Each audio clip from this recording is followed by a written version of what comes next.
Welcome back, everybody. Another night of midweek with Eric Smith. Last night of this week, and pleased to be joined tonight by Chuck Swirsky, radio voice of the Chicago Bulls, and of course, former voice of the Toronto Raptors, both on the radio and TV side. Longtime NBA broadcast veteran. And as soon as Chuck joins the mix, I'll send him the invite and get him into the mix. I see him right now, so tap on the Swirsky's name. Again, Chuck, all you got to do, whatever it says on your end, and we're ready to roll.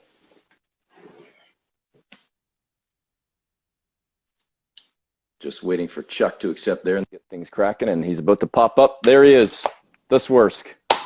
Eric, good to see you. Good to see you. How are you, Chuck? Good.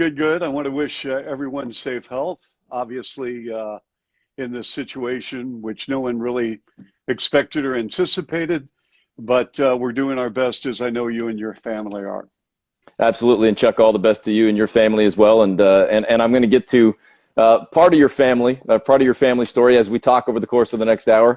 But I want to start with the young Swirsky. Before it all began, before the broadcast career began, born in Virginia, raised in Washington. Where and why did it all start, and why the early move? And just tell the folks about your childhood, Chuck.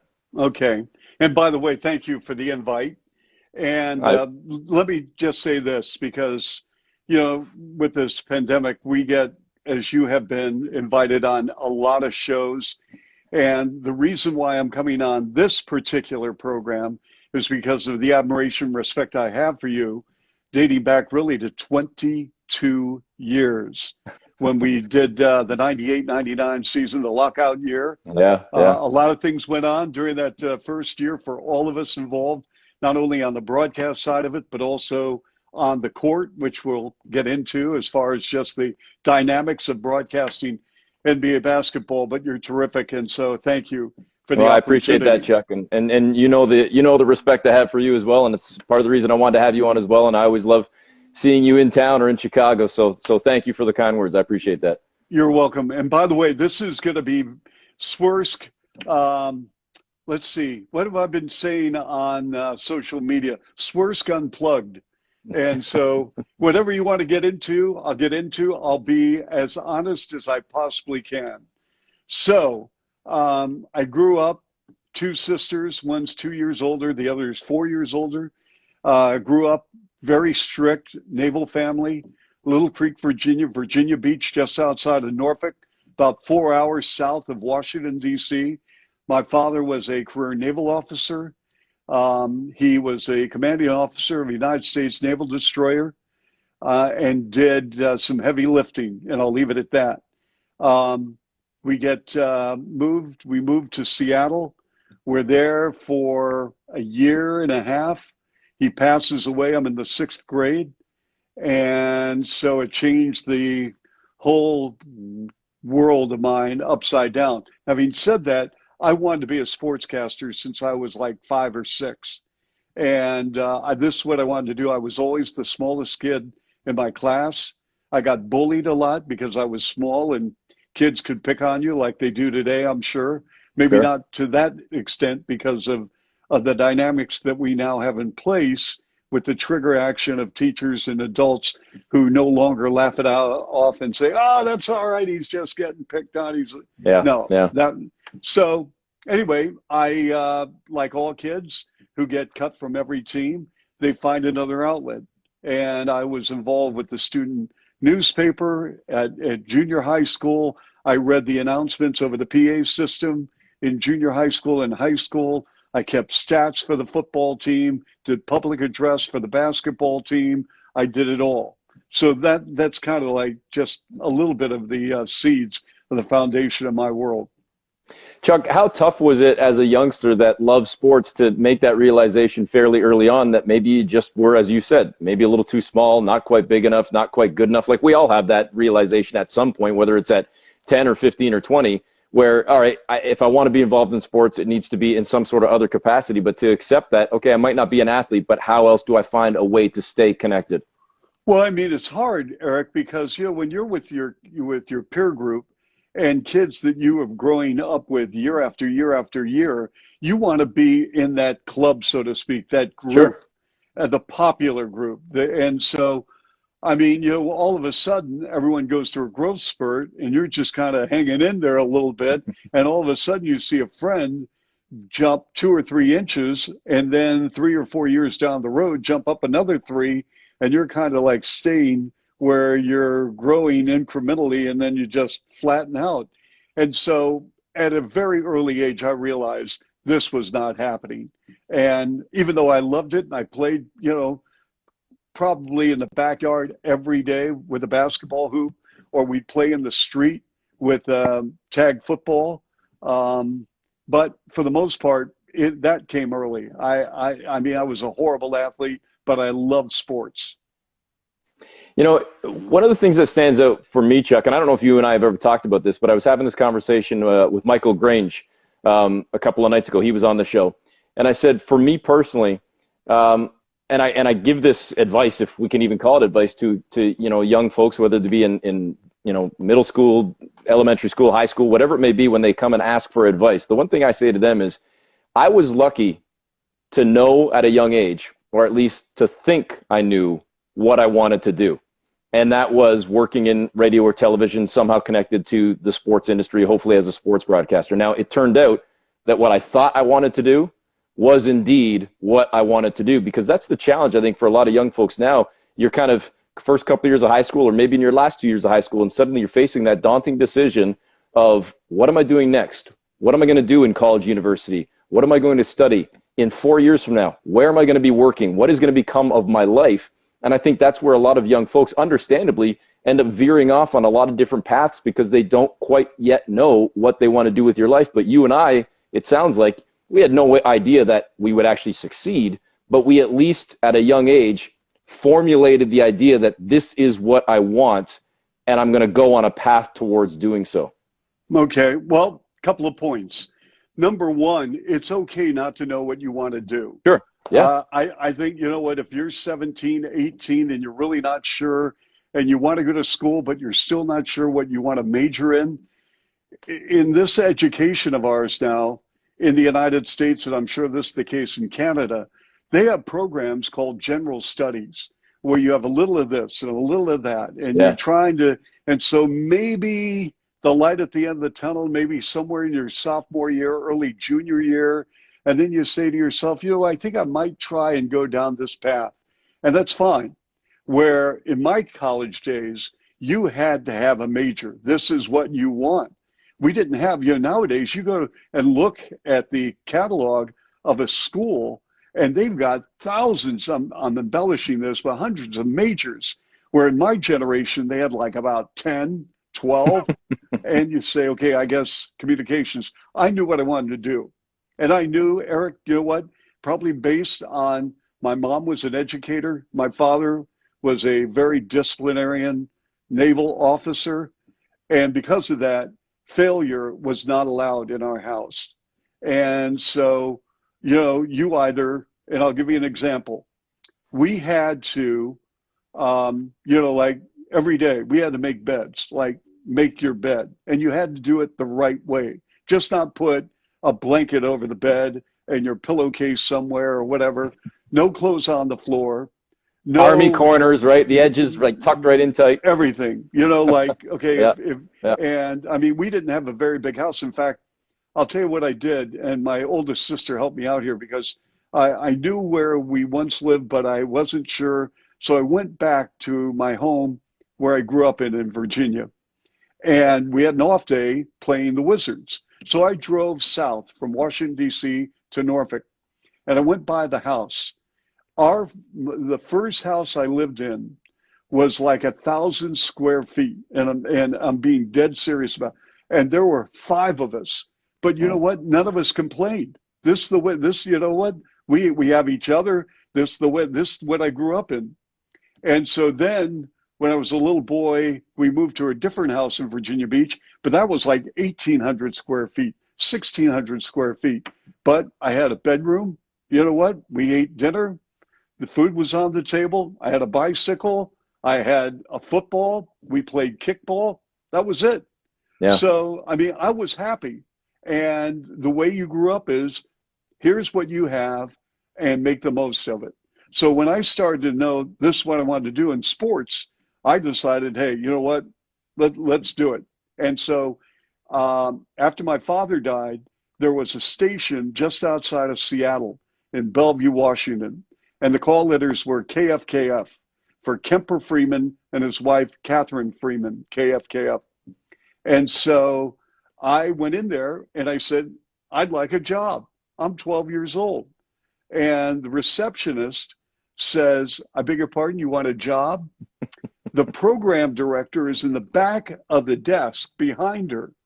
And he goes, young man, you want to get in broadcasting? I said, yes. He said, come with me. And he went back and said, I'll tell you what I'll do. You come here twice a week. You can polish the records. And for those of you not knowing what's a record, it's vinyl. It's, you know. Vinyl's made a comeback, Chuck. People don't know 8-track, and some might not even know CDs. They know vinyl. Okay. So anyway, so that's what I did. I took out the trash, and one thing led to the next. And by the time I was 14, I was doing stats and a halftime show on the game of the week in Bellevue, Washington. Little things like that all add up. Yeah. So there you go. That is wild. That is wild. I knew you started early, but I honestly didn't know that it was at 12 years old. I've heard parts of these stories over the years, but I did not realize it was at 12. Chuck, the fact that it, and if you don't want to go there, you let me know. You tell me. This is your show.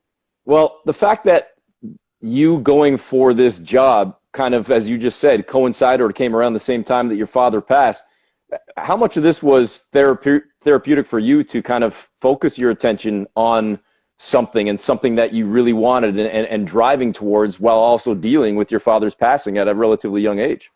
Well, you know what, Eric, here's the thing. My father was really, really good as a mechanic. He would relieve stress by working on the car. There might not be anything wrong with the car, but he wanted to work on something. Yeah. Or he would be able to put train sets together, and he enjoyed it. He would buy me erector sets. Now I'm dating myself, but erector sets were all these like little steel little pieces, and you would build it, and you know, you could do so many different things with these pieces, and like I wasn't into that because I'm not very spatial. I don't know if I was ADD or ADHD because we didn't have that type of testing when I was a kid, but spatially I'm not very good. So I wanted to get in sports, and my dad really wasn't a sports fan, but to his credit, he wanted to, you know, be involved with me and whatnot. We didn't have a TV when I was growing up as a kid. It went out. Then we didn't have one for a couple of years. Then we had one. John Kennedy was assassinated, and we bought a TV, and it was like just bizarre, you know, in and out of my world with TV. So I grew up listening to the radio. And so that became one of my first loves. I would sneak a transistor radio with a flashlight in my bed, and I would read sports digests, and I would send away for the NBA directory. I would memorize where players went to school, what teams they played with. And so that was it. And especially in Seattle, where we didn't have the Sonics when I was a kid, up until the Sonics came in '67. So, you know, and so I was about maybe 12 years old. But Eric, let me tell you what, Bill King, the voice of the Warriors, first San Francisco Warriors, then Golden State, he was a phenomenal basketball announcer. He was a great announcer, period, with the Oakland Athletics and whatnot. He was an incredible, probably in my top 5 all NBA announcers of all time, next to you and Jonesy and whatnot. So, but all I'm saying is that, Eric, it was unbelievable. I mean, that signal on the West Coast would boom up north. Chris is writing in, and I agree with him. The Seattle needs a team back. They need the Sonics back. They need something back. And Chris, for what it's worth, I don't know if Chuck agrees, but I think when the NBA does ultimately expand at some point and goes to 32 teams, I think, Chuck, it's going to be Seattle and Vegas that get the 2 teams. If one of those 2 teams, or excuse me, one of those 2 cities doesn't ultimately get an expansion or a relocated franchise before then.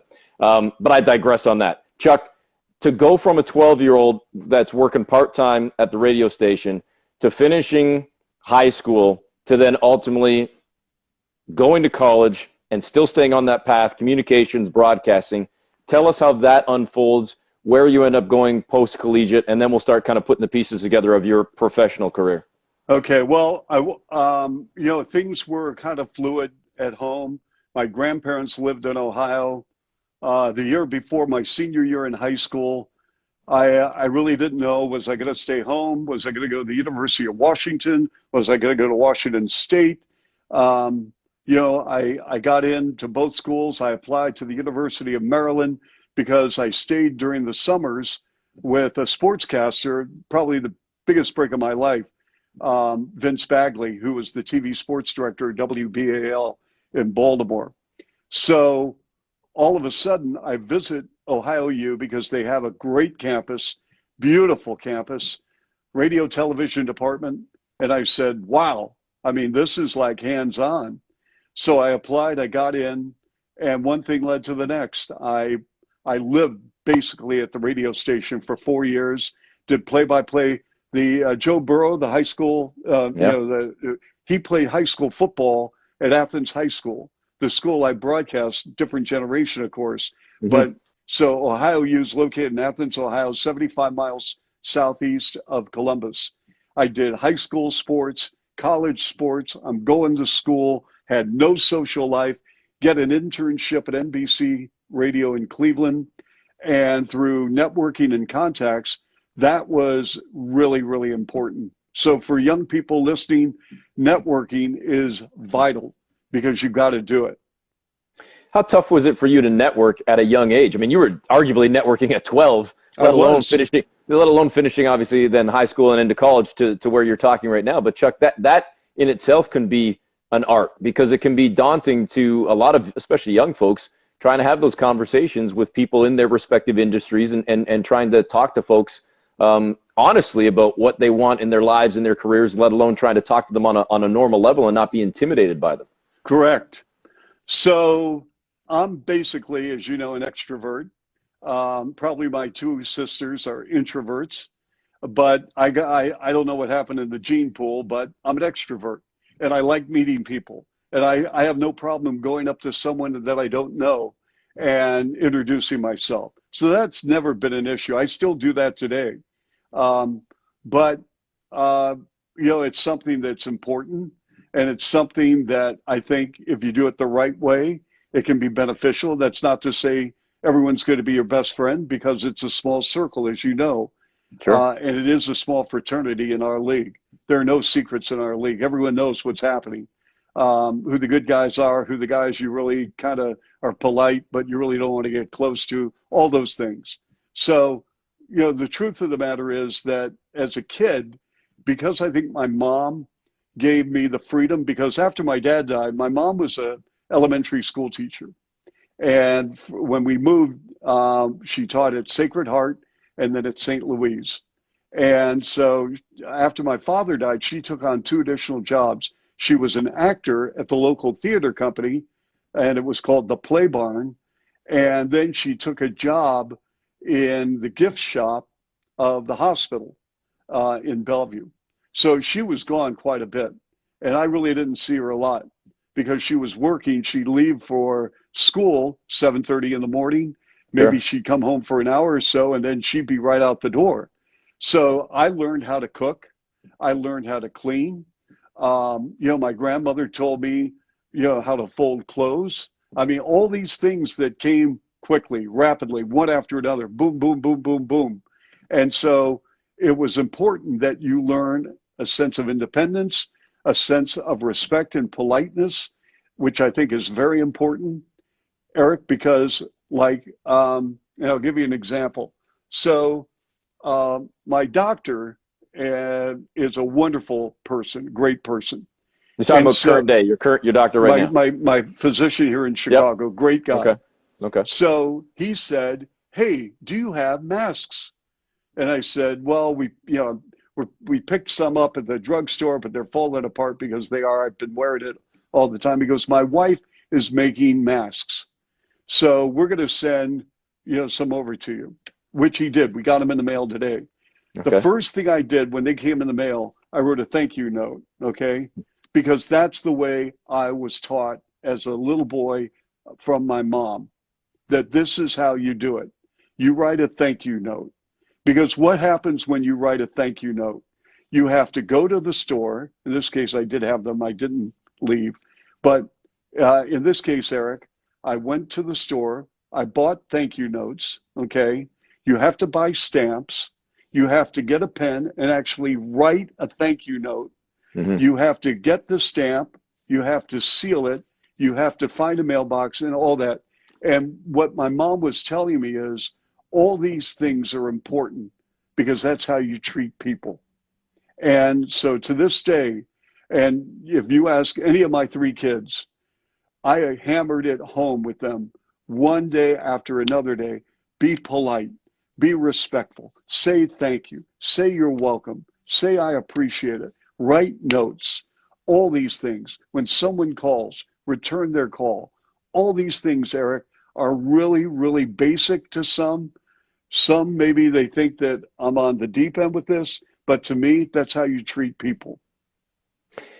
I'm gonna veer off the path for a second here, and just speak personally to this point. So I'm talking to the audience even more so than talking to Chuck.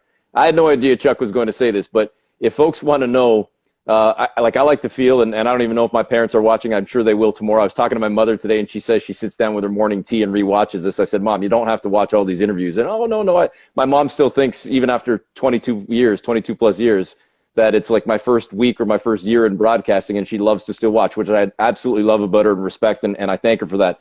But if, aside from my own parents, if folks wonder why I was on a fairly decent path from the get-go, as Chuck referenced when we first came on, my first break into on air, I worked with Gord Stellick for 3 years as a producer, and I learned from George Stroumboulopoulos, and I learned from Elliot Friedman, and I learned from Nelson Millman, and so many great executives and broadcasters in the industry. But my first real on-air stuff, Chuck Swirsky and Jack Armstrong, as I'm working pre, half, and post with them at like 23, 24 years old. And what Chuck just said about the notes is something that Jack Armstrong has by one of his, like, Chuck, and you know this, that's like one of Jack's pillars of life, of respect as well. Jack's got these personalized, thank you cards with a little shamrock on the front. And he always talks about the art of the handwritten note and how effective it can be, as opposed to even a phone call, and certainly over an email, to take the time, especially in today's day and age when almost nobody sends letters anymore or even sends cards. Think about how we still believe at our age now and in 2020, how exciting it is to go to the mailbox and see not a bill, not some junk mail, but a card, let alone a letter from somebody. So I learned that from the two of you 20 plus years ago. And Jack probably, I have never discussed this with him. I'm sure Jack got some of that probably from recruiting, because when you recruit, you have to write a bunch of notes about the high school coaches, AAU people, the parents of kids, all this. So it was really good that, and I know for a fact Jack continues to do that, which is terrific. And so I would really encourage people, you know what, don't settle for just an email. And emails are important. I'm not saying they're not, because sometimes you do have to write that email. But it's also important to understand, you know what, writing a letter is pretty cool. And let me just say this, Eric, because, the last 50 days, it's been an opportunity for all of us to reflect on who we are as people. We've gotten to know our immediate family members really, really well. And I'm sure, social distancing is something where you need your space, your wife needs her space, your son, all these things. I get all that. But one thing that really has put really entrenched in my heart is that you're very, very fortunate your parents are still alive. And I wish my parents were living, not to go through what we're going through, but just so I could pick their brains about a lot of things. Because in the NBA, these games come so quickly, and then all of a sudden the treadmill stops, and you kind of regroup after a couple, 3 weeks, but then all of a sudden it's the draft, and then there's summer league, and then maybe you get away in August, and you really don't take the time. I wish I had that time. And so if you do have parents that are living, whether you're fortunate to have both or one, take advantage of this time, because, we should never, ever, ever take that wisdom for granted. And only with the more you understand as age creeps up on us, and it goes by very quickly, the more you understand that, you know what, they were pretty astute. You know, even when I thought, well, I'm smarter than them, truth of the matter is we weren't. Chuck, to bring it back to your story then, how difficult was it for you? And I'm now backtracking a little bit here. We were already talking about your college years, but how difficult was it to leave home and to pursue what you wanted to do? Not that you're going to sit at home forever, but at the same time, and I mean no disrespect to your mother or to your two sisters here, there's no denying that a woman can be as strong, if not stronger, than any man walking. And I've believed that since I was a child, not just today. But to think about, with your father gone, you were the lone man left in the house, the lone male figure, to leave two sisters, to leave your mother, to pursue your dreams. How tough was that for you to kind of say, I don't know where this is going to take me, but I still want to do this and I need to do this for myself? Well, Eric, you know, here's the thing. You know, my closest friend in Seattle, his name is Alan Pizzolatto. He was a year behind me in school. His father was a head basketball coach at the rival high school I attended. And we were inseparable. We went everywhere together. And he took me to University of Washington games, Seattle U games, Seattle Sonics games. We did everything. And he was really a father figure, sort of. Vince Bagley, who I stayed with in Baltimore, was a father figure. But there is no question, when I reflect on my life, the two strongest individuals in my world, my grandmother and my mother. And so, and it's not like they were into sports. I mean, I had to drag my mom to take me to now Key Arena, but I had to drag her to say, Mom, I'd really like to go to a Sonics game. And she would sit there not knowing what was going on, but you know what? It was that time with her child. And so a lot of things happened. You know, my father died suddenly, never got a chance to say goodbye. My mom had leukemia. She passed away in my arms in a hospital bed. All these things affected my life. And one thing, the constant that always came back is being selfless.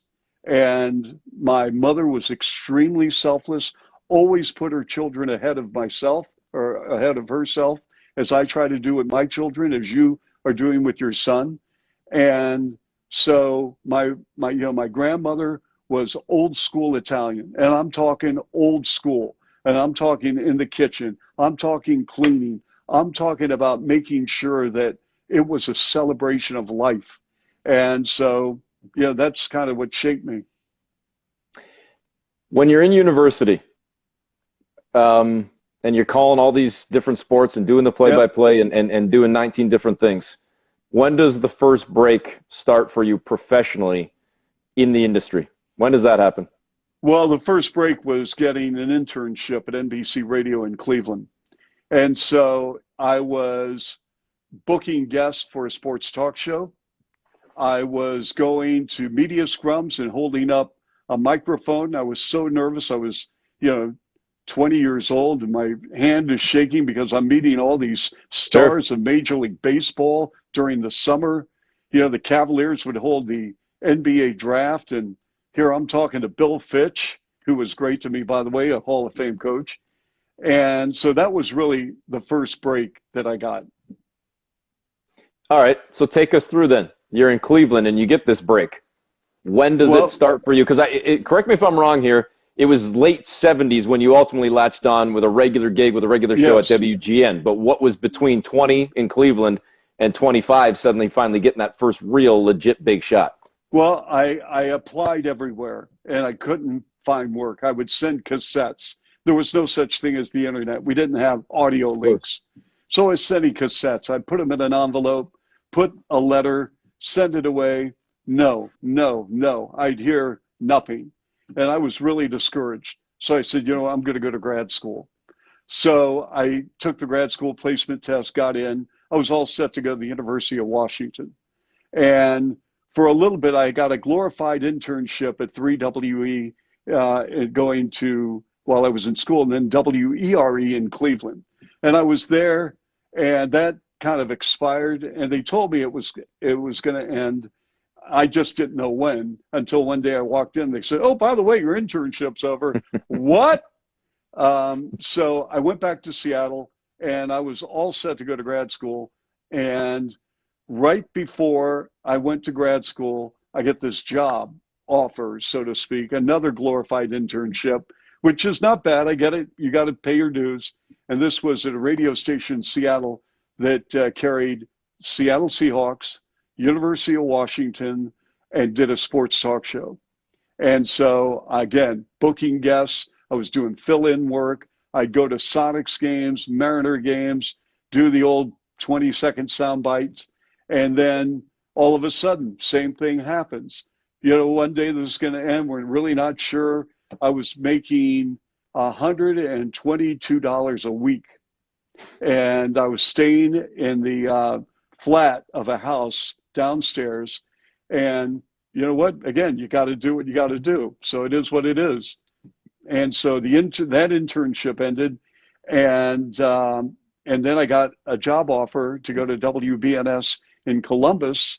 So I went back to the Midwest, and I was there from February until August when a headhunter called me out of nowhere and said, your name's under consideration to do sports talk at a 50,000 watt station in Chicago. I thought it was a friend of mine joking, and I hung up on them.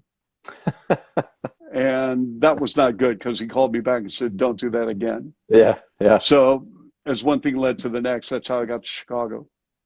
So, I mean, we can talk about a couple of different things as it relates to the Chicago job, but one of the things for me that stands out from some of the stories I've heard from you over the years, especially for, and I use this term lovingly or respectfully or both, especially for a broadcast nerd, a broadcast geek like you, from a young age, this is what you wanted to do. Suddenly now you're not only at a mega station, but you're also now getting a chance to work alongside one of the all-time greats in any sport and being in the booth with Harry Carey and some of the Harry Carey stories you've told me over the years. But do you ever have those moments where you're sitting looking at yourself, this young Swirsky going, I'm in the damn booth at Wrigley Field with Harry Carey? Harry Carey, Jack Brickhouse, Milo Hamilton, Vince Lloyd, Lou Boudreau. I mean, these were big, big names. I know everyone's heard of Harry Carey because of his nature, and he's a caricature of himself, so to speak. Jack Brickhouse, in my opinion, the greatest sportscaster in the history of Chicago sports. He did it all. But, when you're in that booth with him, and I was doing pre and post Cubs, I was doing pre, half, and post Bears, I was doing play-by-play for DePaul, I was doing morning drive sports, I was doing sports talk on the weekends, and I was loving it. And when Harry would walk in the booth, he was bigger than life.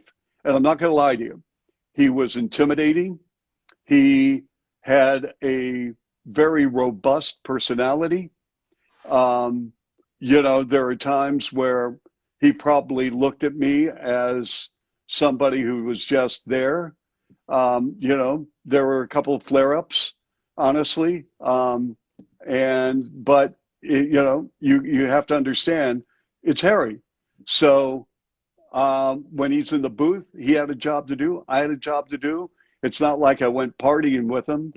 I was single. I'm in my 20s. He's married, and he's living downtown, living the life of Harry Carey, and that's fine. We were two different people, but I'll tell you what, I respect Harry for this.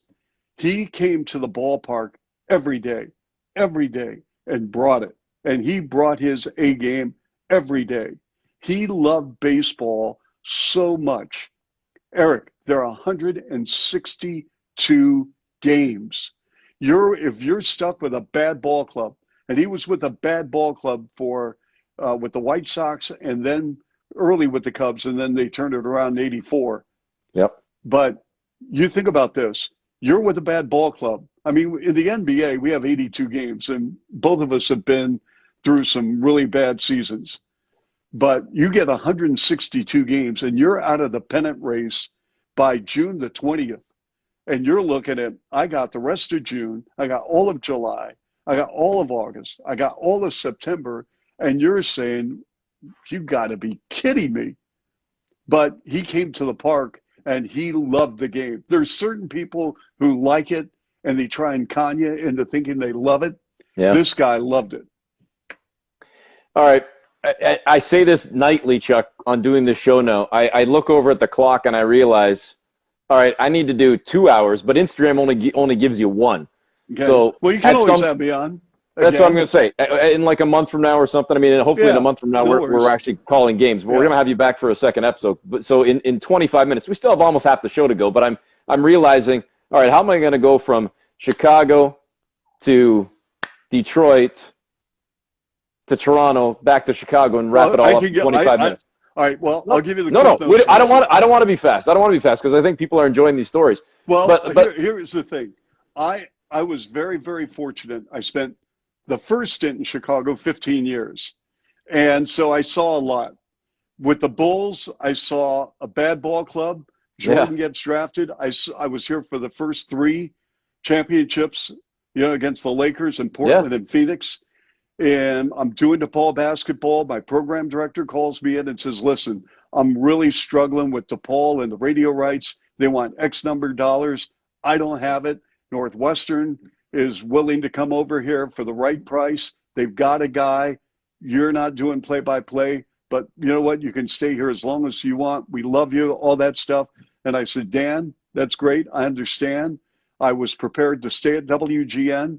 2 weeks later, Ernie Harwell, my guy, rest in peace, from the Tigers, Hall of Fame voice, calls me. And I met Ernie when I was in Baltimore living with the Bagley family. And Ernie said, hey, University of Michigan's opened up. You want it? And I thought, gosh, Chicago, what am I going to do? And I flew for the interview, flew in, WJR in Detroit, big radio station, and I took the Michigan job. As it turns out, the 4 years in Ann Arbor, I loved it. Yeah. I loved Ann Arbor. I loved the whole environment of doing college at the University of Michigan. It was larger than life franchise, so to speak, with the big house on football. I did pre-op and post. I did play-by-play at the tail end of the Fab Five. Chrysler Arena would be rocking. We had intense games with Michigan State, Purdue. I mean, you talk about Illinois, all these clubs. I mean, it was a battle every game. And then all of a sudden, 1998 rolls around and the Raptors. Well, you're doing it too fast now. Hold on a second. I want to ask you about Michigan and Detroit and everything else because we can slow it down a little bit here, Chuck, because then it'll give us some more juice for the second episode when we have you on as well. And Brendan Dunlop from Sportsnet's watching. He's saying, hey, do 2 hours. And we could do 2 hours, but maybe we'll spread it out. It will give them a little professional tease here, make people come back in a few weeks. To give that, I mean, let me rephrase that. You didn't give up the job, but to leave that job in Chicago and all of those things that you were doing. You just said it. Yeah, I mean, you're working DePaul, you're working, baseball, you're working football, you're working, basketball and Jordan and 3 championships. In spite of the fact that it's the lead voice, the play-by-play guy for the Michigan Wolverines, how difficult was it to make the decision, Chuck, to leave this nest that you had built in this comfort zone and doing a hell of a lot of great stuff in your career in Chicago to now go to Detroit, albeit at a fabulous station, to work for yet a fabulous school and team, but to give up all you had built in Chicago? Well, a lot of people thought I was crazy, honestly. I mean, I heard from so many people in the industry, Eric, people saying, Swirsky, what are you thinking? Are you out of your mind? Seriously? So I'm thinking to myself, like, okay, maybe I should just call them up again and say, you know what, I think I became a little bit, too impulsive. I'm not sure about this. But you know what? I wanted to do play-by-play. Mm-hmm. I got it. You know what, Eric? It's a drug. It is a drug. And I decided I'm going to do this. This is what I want to do. And Eric, I'm going to back up a little bit. So the public address announcer for the Bulls left in '81. They asked me to do an audition, and Rod Thorne, the GM at the time of the Bulls, hired me on the spot. I did a 10-minute audition. He had me read the roster. He had me introduce players. He said, you're it. In 1983, okay, 83, 84, after the 83, 84 season, okay, the 1 year before Jordan, my boss at WGN comes to me and says, listen, you can't do DePaul and the PA for the Bulls. Yeah. Can't. You got to pick one. And this is before the draft. And I said, really? And he goes, yeah. Do you want to do play-by-play for DePaul, or do you want to do this? And I said, well, Dan, I mean, come on. I love play-by-play. He goes, you got to tell the Bulls you're out. So I called Steve Shamwold, who ironically then hires me in 2008, leaving the Raptors. And I said, I can't do both. They won't let me do both. Now, think about this. Had that conversation never taken place with Dan, where I was able to do both, but I couldn't because I'd missed too many DePaul games. Yeah. But yeah. I could have been there with Jordan. But whatever, everything has a reason. So I can live with that, because as it turns out, I had a wonderful, wonderful experience doing the University of Michigan. And I'll tell you what, Eric, and I can say this, without the experience at Michigan, I don't get the Raptors job. And that is a fact. Well, and I would say, Chuck, and at least just my own opinion here, with no disrespect intended to any of the fabulous, PA voices around professional sports, not just in basketball. It's an art, it's a craft, no doubt. A lot of talented people doing it. To me, at least, there's a difference between doing that and having a chance to call play-by-play and be a radio or a television voice for a team and working all the games and traveling and calling road games and everything else. I mean, that's both have their different artistic components to them, but I think especially for a broadcaster, somebody that especially like you, that grew up living and breathing it from such a young age, you're gonna pick play-by-play 10 times out of 10, no matter what. You weren't staying on to be the PA voice of the Bulls if you're given the chance to be a play-by-play guy. You're right. And so that's what happened. I'm just going to say this: the PA and the NBA, number one, the volume in arenas is way too loud. I'm sorry. I mean, it's just too loud. And I know it's about entertainment. I get that. But I just wish that we could pump the brakes and dial it back a little bit with some of these PA guys in the league. Just I want you to be excited. I want you to be passionate, but it's routine, in the middle of a sequence of plays, they start barking out, let's play defense and all that. I'm thinking, what are you doing? That's just me. Yep. I'm in lockstep with you, and I'll tell you, just as an aside as well, on a much smaller level, I had a similar thing happen to me even in Toronto, and it was after you had left, because you used to have the 1 to 4 slot on the Fan, and ultimately when you left Toronto and went back to Chicago, and there was a couple of year stretch where it was myself and Jack doing the 1 to 4 slot, the game plan in the afternoon. I came in after Doug McLean had been working with Jack. And then Jack and I did it for just shy of 2 years together, but the same sort of, I don't know if it's fair to call it an ultimatum, but decision was placed in front of me. You want to continue on as a Raptors broadcaster, or do you want to continue on as a radio host, a talk radio host? Because you can't do both. And it was essentially said to me, we can't have, David Letterman or insert late night talk show host here, or talk show host period. We can't have you on 2 shows, gone 1 show, on 3 shows, gone 7 shows, on 10 shows, gone 2 shows. See, but in and out, in and out. You just can't do it. But that's what it was presented to me. I know, but Nelson Millman was great to me. See, here's the thing. I was doing fill-in work for sports talk shows. And then Nelson, in 2005 or 6, comes to me and he goes, hey, listen, I know you really want to do sports talk. 1 to 4, what do you think? And I said, absolutely. He goes, okay, well, when you're on the road, you have to do this show.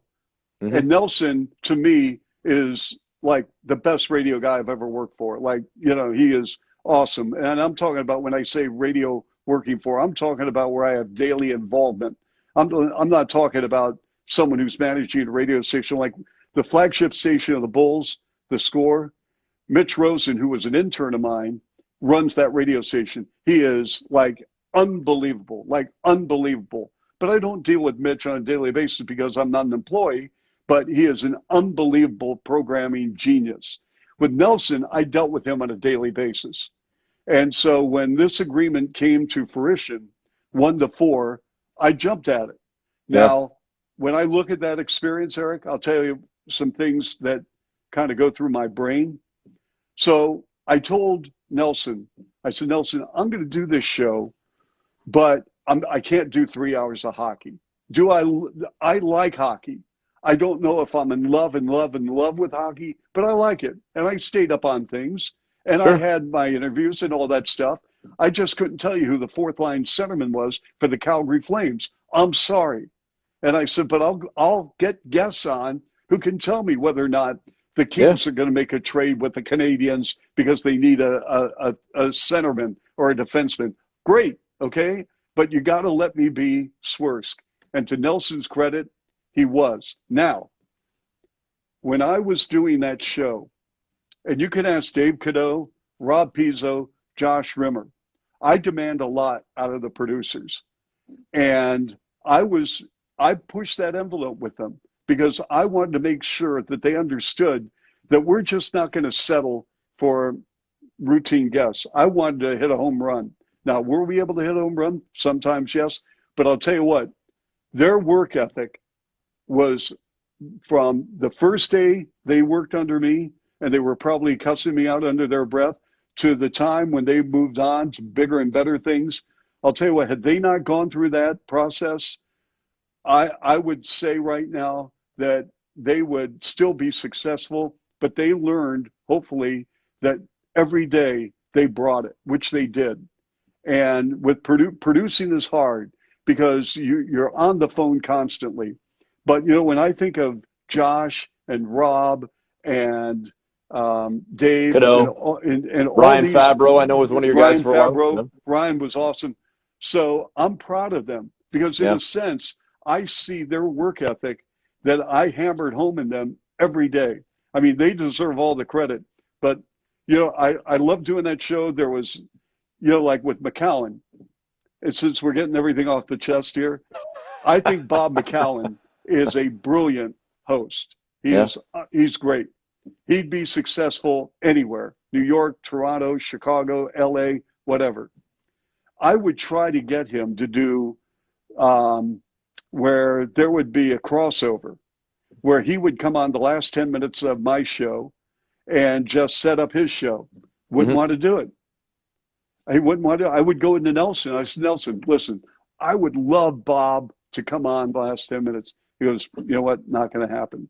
He says, Bob's Bob. Just let it go.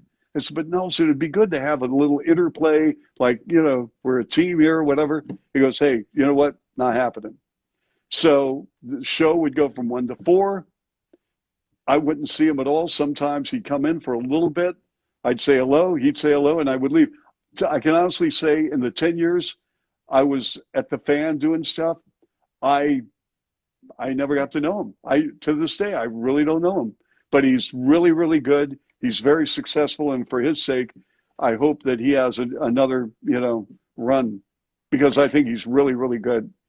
And I'm going to go back here for a second as well. Some of those names that you were talking about in terms of guys that worked on your show and that you helped maybe instill that work ethic, as you talk about. Dave Cadeau, for the audience, and many of the folks would know this, but Dave Cadeau is now the program director at Sportsnet 590 The Fan. Ryan Fabro is kind of associate program director, lead producer, kind of has I don't even know what his official title is, but he's a suit now. He's not producing shows anymore. He's a suit, and he's in all the meetings.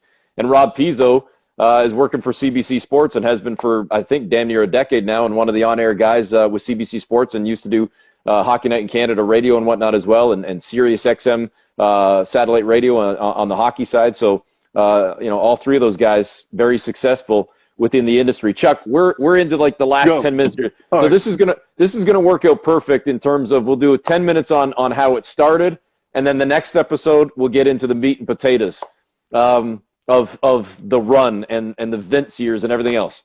4 years at Michigan, calling the Wolverines, and suddenly there's a job opening in Toronto. And again, we've addressed this a couple of times on this very show because I've had on Paul Jones and had on Matt Devlin and had on Sherman Hamilton. We've talked a lot about the broadcast. But again, for folks maybe that don't know the story, they're just tuning in. The Raptors' first 3 years are on CFRB 1010, AM 1010 in Toronto. And then starting in season number 4, the Raptors broadcast rights were up. They're acquired by the Fan, and the Fan has been the home since season number 4, the radio home of the Raptors. And there was a decision made to come with a new team, a new broadcast team, starting in year 4 when the Fan acquired the rights, and 2 relative unknowns, at least to the Toronto area, 2 American guys too, Yep. Chuck Swirsky and Jack Armstrong. How does that happen, and how did it all come together with Nelson Millman? Well, what happened is that so the job opens up, and remember, we're in a lockout. Yep. So the job opens up, and a friend of mine in the NBA says, listen, there might be not 1, but 2 job openings. And I had come in second to Dave Johnson in Washington. Dave was doing pre-aff and post, and he got the job. I applied, came in number 2 to Ted Davis in Milwaukee. And so Alex Martins in Orlando was awesome. And he said, listen, you're in the final 2 for Orlando. We probably are going to elevate our pre-app and post guy, Dennis Newman. But if we don't, you know what? And I said, okay, well, so I'm 0 for 3.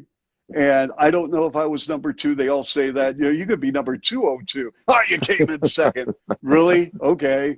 But so I said, listen, I'm good. I'm at the University of Michigan. Everything's fine. He goes, you know what? Just have your agent contact him. And Maury Gostafran, who's no longer my agent, and he's a fantastic agent, but after a certain amount of years in Toronto, I felt, you know what, I'm good, I'm comfortable, that's all I need. So tapes were submitted, and within a week, I heard from both the Kings and the Raptors. And so I had vacation time coming. Sacramento flew me out, and that job was to fill in for Gary Gerald, who was doing racing on the circuit, the IndyCar circuit, and he was going to miss about 25 games. And also I was going to do the Sacramento WNBA team. Brian Wheeler had left Sacramento to become the play-by-play voice of Portland. So they flew me out. We had a great interview. A few days later, I drive from Ann Arbor to Toronto and meet with Nelson and Doug Ackhurst. Mm-hmm. And, I really didn't know what to expect. I went to the radio station. Was it Holly Street? Yeah. Holly Street. Okay. Yep.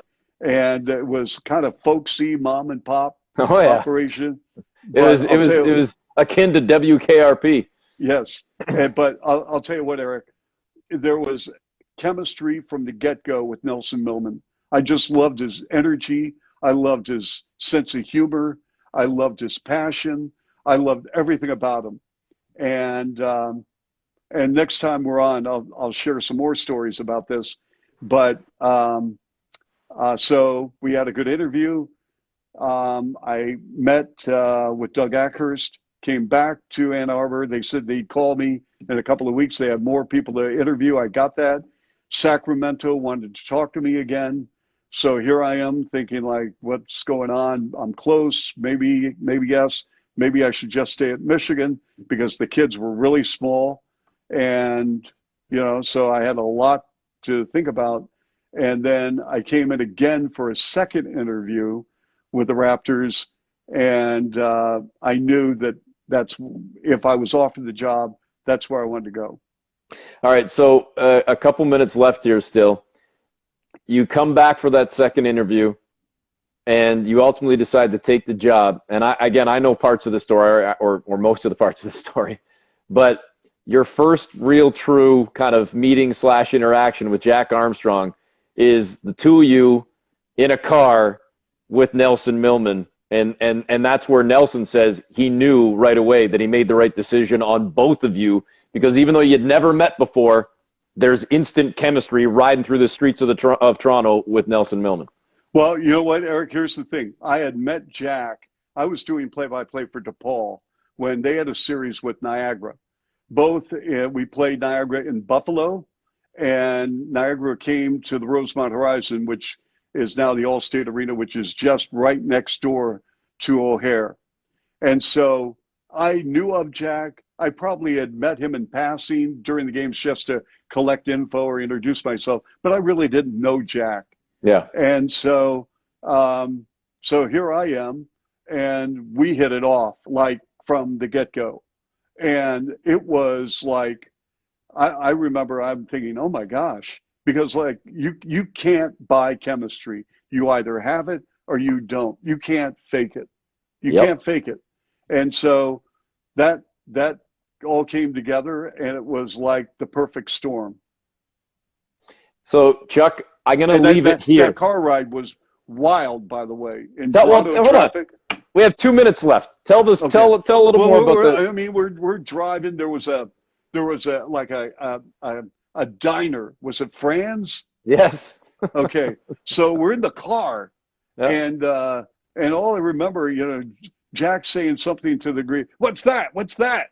And Nelson says, "That's a diner. It looked like a boat, like a ship."